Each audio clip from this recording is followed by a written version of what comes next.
Welcome to my YouTube automotive channel. In today's video I'm sitting in a 2014 Ford Focus and I will show you which fuses to check in case your power mirrors are not working. This video will apply to third generation of Ford Focuses made from 2011 all the way up to 2018. Now this one is a 2014 and there was a facelift in 2015. But I'm pretty sure the location of the fuses will be the same. Also, if this video was helpful, please consider supporting the channel by liking the video, subscribing to the channel or becoming a channel member. Okay, so all of the fuses you want to check will be located in the main fuse box, which is under the front hood on the driver's side, right here. Now to remove this cover, there is like a black tab here on the top. You want to press it and lift up.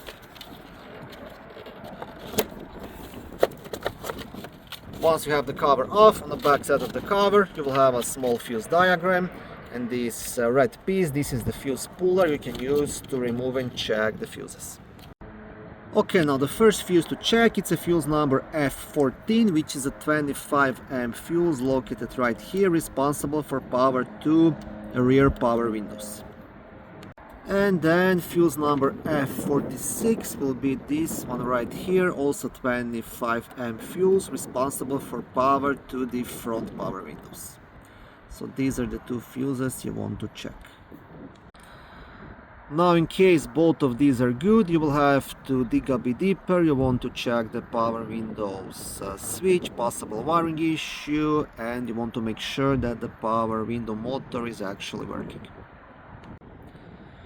Thank you for watching this video. I hope it was helpful and educational. If it was, please like it and consider subscribing to my YouTube automotive channel.